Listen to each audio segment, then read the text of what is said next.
office, I'm doing a massive sorting project. I'm going to show you some different angles here with the camera of what I've got, but essentially, you know, I buy collections from people and everyone seems to have the same stuff, even if they're from a different part of the country. Think about it, they're going to have generic things like everyone's going to have rank patches, position patches, bolo slides, Jamboree patches, all this stuff. And so from my perspective, it doesn't make a whole lot of sense for me to take the exact same things and somehow process them over and over and over again. What I tend to do is put those boxes on a shelf, and then at some point I'll have a massive sorting project like I have going on today, where I'll try to put all similar items together, and then that might help me actually get them listed. So, it's gonna be a long day in the office, but I'm playing with patches, so it's gonna be fun. Okay, just to show you what I'm up against, these are the patches that are unsorted, and I'll just kind of grab a box and sort of put it up here for you. Some of these have been partially sorted. For example, this one appears to have position patches here. There's some merit badges there. And then this one, I see there's some Eagle Scout patches and a couple of other random things. But again, this box is not really ready to be scanned and listed on eBay. So what I want to do is take all these items and marry them up with similar ones as well. Some of these boxes are just literally filled just all kinds of various stuff, even like paper items, you know, cards and stuff like that. So a soda can from a conclave, I guess that was actually it looks like it's a coin bank of some kind, so that's kind of cool. Then there are things like this.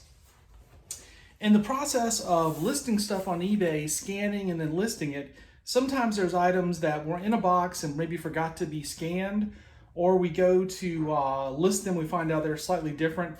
Anyway, so these are kind of items that have already been kind of through the process, but then got kicked back over the last several months. And I've got a couple boxes of those. And then there's sometimes random notebooks. Like this is a notebook from a collection that I bought some time ago. I found it on the shelf today when I was pulling all this stuff. And so it just has some camp patches and activity patches.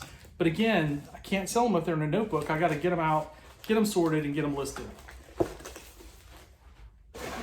All right, so next I want to show you kind of my process for sorting things out. All right, so this is how I do it, and I know it looks like chaos, but trust me, it's organized chaos.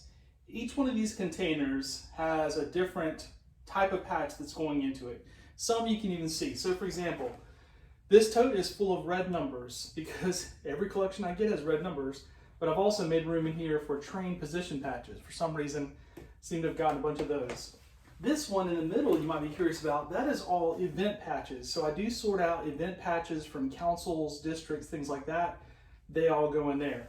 This one is camp patches, so these are all camp patches there. Things like epaulets, knots, skill awards. I have an entire thing for Cub Scouts. Position patches, there's some shift, bolo slides, youth position patches, youth rank patches. It's all kind of covered here on this floor. So what I can do is I can grab a box and just sort of stand here and just throw things literally into the box that it goes. And that system seems to work for me. Then again, what I will do is organize these, and I'll show you that next to kind of how the very final step of all this works. So this is the final step in the process of sorting. And as you can see behind me, I literally have kind of developed this over some time. I have a wall of small containers that I sort things into. So again, just to kind of give you the basic idea, every time I get a box in, it's going to have things like rank patches and position patches and more position patches. And so it doesn't make a whole lot of sense from my end as a reseller to take items and just relist the same patch over and over and over again.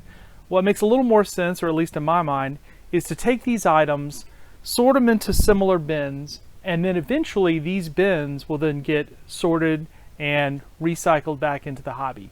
And so for example, when you saw the sorting earlier, just to give you another one, here's a box full of bolo slides. So right over here I have a container that is just bolo slides. Here it is right here. In fact, the entire container is full of bolo slides. And sometimes what I'll do is I'll just grab that container and take it to a swap meet, what we call traderies in this hobby, and put it out on the table and let people just kind of go through it and see if they find something they want. In fact, I'm going to one this coming weekend, and that's what I intend to do with many of the things that are behind me. So this system works pretty well. The problem is when you kind of get to where the boxes are slam full and then you've got another tote that you need to merge with this, that's not too good. So maybe this is the sign that it's time for me to sort these. This one's labeled as 1970s and 80s youth position patches. So this is the era from 1972 to about 1989 where they had this design. These patches are not really worth monetarily much, but a lot of scouts do get a kick out of wearing the old patches. I know even in my own troop, there's some scouts that wear these old patches that are really from my era of scouting. And so I feel like there is some interest there, and I don't want to get rid of them. Another good example of this is this entire container full of red troop numbers. Oh my gosh. So if anyone's putting together a vintage uniform and you need some red troop numbers, you could hit me up, because I could just about outfit an entire troop probably right there.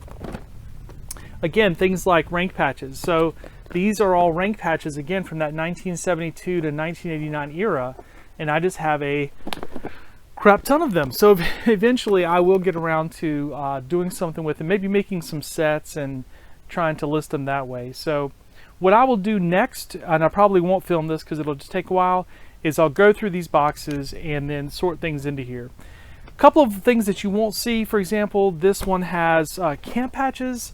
And so the camp patches, I actually have a big Rubbermaid tub kind of around the corner here that I've been dumping camp patches into. And then what I will do, maybe even soon, maybe before this summer, is spread all the camp patches out. I'll use boxes like this, and I'll label them all the letters of the alphabet.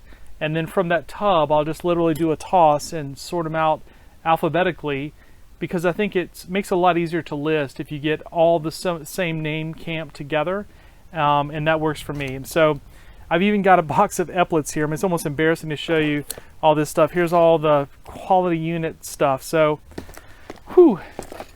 here's the sort of sad part, not so sad part. Even since doing this and starting to film this series of videos, I've gotten in more. So this is another box that is unsorted. This one actually had a nice little book there, but this is unsorted. These are patches that need to be gone through, and I've got several more boxes. So it's kind of a never-ending process, and for me, this is why I have to kind of be organized, in my mind anyways, and put everything in a place. Everything kind of has a place, from needle slides to belt loops, troop patches, Cub Scout slides, woggles, modern youth position patches. There's rings, knots, adult position patches, wooden nickels. I mean, just a tote for everything. Way up high on the top, I actually have Jamboree totes for every Jamboree, so I can put things in there. So this is kind of the monster sorting process if you're a memorabilia collector that, you know, every time somebody emails me and says that they have Dad's old scouting stuff and they want to find somebody who's interested in it, that's always going to be me.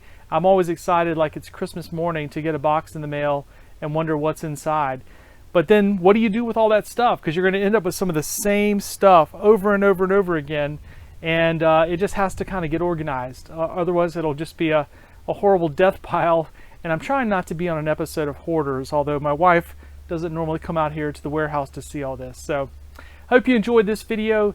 Jason Spangler, the SanteeSwapper. Again, I'm in Charlotte, North Carolina. You're in the back half of my 2,000 square foot warehouse where I buy and sell and trade scouting memorabilia.